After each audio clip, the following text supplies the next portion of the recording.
Party के कार्यकर्ता प्रदेश में इस बात का प्रमाण दे चुके हैं कि निष्ठा क्या होती है, संघर्ष क्या होता है, बलिदान क्या होता है। ഭാരതീയ ജനതാ പാർട്ടിയുടെ എൻഡിഎയുടെ കാര്യകർത്താക്കൾ രാജ്യത്തിന് തെളിയിച്ചു എങ്ങനെയാണ് വികസന പാതയിലേക്ക് രാജ്യത്തെ നയിക്കാനാകുന്നതാണ്, എങ്ങനെയാണ് സംഘർഷഭരിതമായ ജീവിതം നയിച്ചുകൊണ്ട് സ്വയം സമർപ്പിച്ചുകൊണ്ട് രാജ്യത്തിന് വേണ്ടി പ്രവർത്തിക്കാൻ കഴിയുന്നതെന്ന്. उन्होंने झंडा भाजपा का तब भी उठाया जब देश की संसद में हमारे 2 सांसद थे। നമ്മുടെ പാർലമെന്റിൽ നമുക്ക് 2 എംപിമാരുണ്ടായിരുന്ന കാലത്താണ് നാം ആദ്യമായി ഭാരതീയ ജനതാ പാർട്ടിയുടെ പതാക ഉയർത്തിയത്.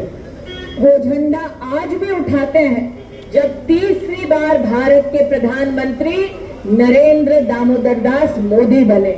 ആരാധനായ ഭാരതത്തിന്റെ ആത്മാവായിട്ടുള്ള നരേന്ദ്രമോദിജിയുടെ നേതൃത്വത്തിൽ നാം 3ാം സർക്കാർ ഡൽഹിയിൽ അധികാരത്തിൽ വന്നപ്പോഴും ഇപ്പോഴും നാം ആദരവോടെ ആ പതാക ഉയർത്തുന്നു.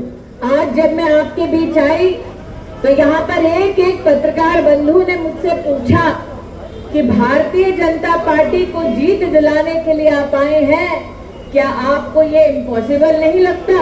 ഇവിടെ വന്നപ്പോൾ പത്രക്കാരായിട്ടുള്ള സുഹൃത്തുക്കൾ എന്നോട് ചോദിച്ചു, ഭാരതീയ ജനതാ പാർട്ടിക്കും എൻഡിഎക്കും സീറ്റ് വർദ്ധിപ്പിക്കുന്നതിന്, സീറ്റ് നൽകുന്നതിനാണോ ഇവിടെ എത്തിയിട്ടുള്ളത്, അത് സാധ്യമാണെന്ന് കരുതുന്നുണ്ടോ എന്ന്.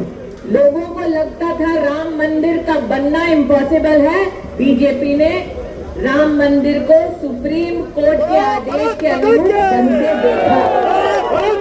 രാമക്ഷേത്ര നിർമ്മാണം സാധ്യമാണെന്ന് ഒരു കാലത്ത് നാം കരുതിയിരുന്നില്ല. എന്നാൽ സുപ്രീം കോടതിയുടെ അനുവാദത്തോടുകൂടി ഭാരതീയ ജനതാ പാർട്ടി രാമക്ഷേത്ര നിർമ്മാണം സാധ്യമാക്കി. लोग कहते थे कि धारा